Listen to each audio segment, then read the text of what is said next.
Hi guys, panibagong kwentong kadama na naman tayo for today's video. So, ayun na nga, may kukwento ko sa inyo kasi nung nakaraan or nung 80s, pumunta dito ulit yung manugang na tanda. Manugang ba tawag doon? Asawa ng anak niyang lalaki. So, hindi ko alam kung tama ba, manugang, hipag, ano ba. So, ganon. Yung babae na yun is hindi siya bet ng mga anak ni tandang babae or mga kapatid ng asawa niya. So, alam mo yun, nagpa-plastikan lang sila or ayun, pinapakisamahan lang. Pero minsan tinataguan nila pag pumupunta dito. Tapos, nandito yung mga anak ni tanda na babae, hindi hinaharap. Di ba ang hirap nun? Parang hindi mo kasundo or hindi ka gusto ng pamilya ng asawa mo. Parang ganun siya. Pero pumupunta sila dito kapag sinasama ng asawang lalaki. So, pumunta sila dito last time. Nandito yung bagong katulong, di ba? Yung taga-damang na minsan kasama ko. So, sabi ko, nakwento ko kasi sa kanya yon na sabi ko, yung asawa ni Tanda, minsan lang yung pumunta dito. Ay, yung anak ng asawa ni Tanda, minsan lang yung pumunta dito. Sabi ko, gusto niya daw makita kasi nakwento ko nga sa kanya na nagtarayan kami nung bago pa, nung bago pa lang ako dito kasi guys. Hindi ako aware. Akala ko anak siya ni Tanda. Tapos nalaman-laman ko ano, asawa lang pala siya ng anak ni Tanda. And then, kung makapagsalita, akala mo siya yung madam ko. Kasi isang beses, pumunta sila dito. And then humingi siya sa akin ng, di naman kasi ako aware na, ano, gusto niya is yung mga, alam niyo yun, yung mga formal na baso na magagara, na pang expensive talaga. Parang ganun ba? Yung medyo classy-classy ba? Nung time na yun, usually nakikita ko, kapag sila tanda lang, like hindi naman ibang tao yung pumupunta, hindi mga friend nila, hindi mga professional na mga katrabaho ng mga anak niya, hindi naman naglalabas ng mga garang gamit si tanda. Like yung usual lang na baso dito, minsan nga, madalas, ang ginagamit lang talaga nila pag sa mga drinks is disposable cup lang. Yun lang talaga. So, yun yung nasanayan ko. And then, pag humihingi ng glass with water, glass with ice, ang binibigay ko yung puting baso na laging nandito lang. Dito lang siya nakatalagay sa kusina. So, dito ako kumuha. At yun yung nilagyan ko ng yelo. Tapos, pagdating ko doon, nag-CR siya. Di natunaw na yung yelo. Ilang minuto siya sa CR. Ilang minuto bago siya pumunta dito. Siguro mga 25 minutes na. Then pumunta siya dito, nagbubunga nga siya. Nagulat ako. Tapos nag english siya. Akala ko sinong pinapagalitan niya. Ako na pala. Buti na lang nagets ko kasi nag english siya. Tapos sabi niya sa akin, tapos si Tanda nasa likod lang niya nakikinig. Kasi nagkataon na nandyan si Tanda sa isang kusina. Tapos nandito ako. Tapos dumating siya. Tapos nag english siya na, "Why you give me this kind of glass?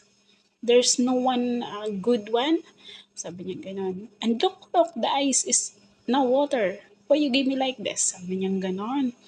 Tapos sabi niya, "Bring me one. And I use one glass." Gano'n siya. Ay, nanlalaki yung mata. Tapos sabi ba naman niya sa akin, guys, "Why you give me like this glass? There's no kind of expensive one, a nice glass, a big one, because I'm a big woman. It's not enough for me." Sabi niya gano'n. And the ice now, it's water. Sabi niya gano'n. Tapos sabi ko, "Yes, it should be water now because it's 30 minutes ago when I give it to you." Sabi ko gano'n.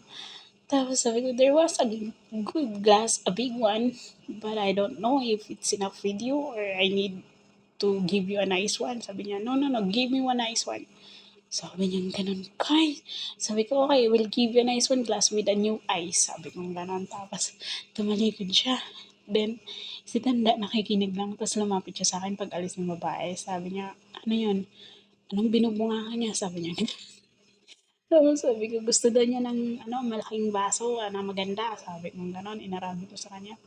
Tapos nag-explain na si Tanda na na para daw arte naman nilang dipot. Parang gano'n siya, nagmumura siya, sabi niya. Pero pabulang lang. Sabi niya, arte-arte naman ganyan-ganyan. Tapos naglabas siya ng magandang baso. Tapos, ito dito may ilagay para hindi nagbubunga. Sabi niya gano'n. Ngayon, kwento ko yung dun sa kasama ko na minsan. Tapos excited siyang ma-meet kasi gusto niya makita yung itsura. Kasi nga yung madam niya, sa totoo lang, yung madam niya, kung magtataray lang din or mag-aarte ng gano'n, mas bagay, mas karapat-dapat talaga.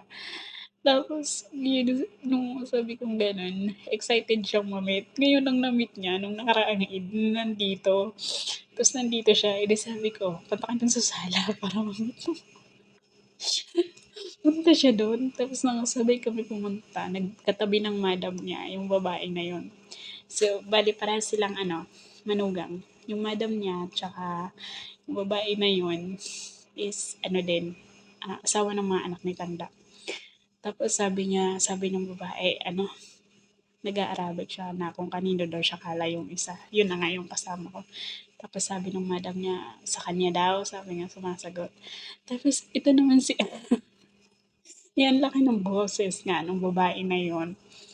Ito naman si kasama ko, hindi niya daw napagmasdan yung mukha. Nung tinanong ko dito, ano, napagmasdan mo na ba? Nakita mo ba? Sabi niya, hindi nga eh, kasi nataranta pala siya nung, nung nagsalita kasi para daw mangangagat ako.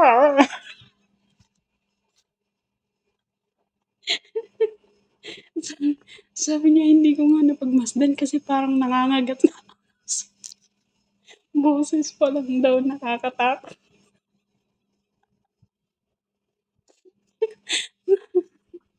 Para bang yung pagtatanong pa lang daw kung kaninong katulong 'to, parang mangangagat na parang,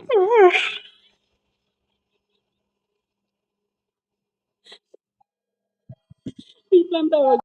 So, ayun na nga, tuwang-tuwa talaga ako. Sabi niya hindi na daw napagmasdan, na hindi na kami bumalik dun kasi saglit lang sila dito. Ano, umalis din agad sila. Kasi yun nga, nagulat nga kami ba't ang bilis. Parang saglit lang, wala pang 10 minutes, umalis na din agad. So, yun lang naman, na-share ko lang sa inyo na may mga madam talagang gano'n na 'pag pumupunta sila sa bahay ng, ibang bahay, akala mo talaga sila yung may-ari ng bahay. May mga gano'ng amo na ano, or bisita talaga na atribida 'pag nasa bahay ng iba. Maraming beses ko na 'yan na-experience at ayun, hindi ko talaga sinasanto kapag ako yung nandun sa bahay na yun. Talagang alam mo yun, kapag katulong ako dun sa bahay na pinupuntahan ng mga gano'ng klaseng amo or mga gano'ng klaseng bisita, talagang binibira ko na para bang ano ka, siniswerte. Parang gano'n. Kasi alam mo yun, okay lang naman sana kahit kung maayos nakikipag-usap or nag-i-instruct ng maayos, eh, gagawin natin kung anong gusto nila, 'di ba? Pero kahit kung gano'n din naman ang kanilang pakikitungo sa'yo, tapos bisita lang sila diyan sa bahay ng employer mo, eh, alam mo namang hindi naman gano'n din ka-big deal yung ginawa mo or gagawin mo, eh, di gawin mo na din. Ano sila, sinusuwerte. Dagdag trabaho na nga lang sila, gano'n pa sila umasta, yung parang gano'n. Kasi dito, ah, like alam mo yun, yung employer ko ang gusto niya bago dumating yung bisita is naka-ready na para hindi na siya tawag ng tawag ng tawag ng tawag sa'kin, gano'n sila dito. Anyway, nag-order lang pala sila ng hapunan. So, 'pag yung mga anak talaga ni Tanda nag-order ng hapunan, alam na agad kung ano yung gusto kong flavor ng pagkain. Chicken daw, chicken, chicken.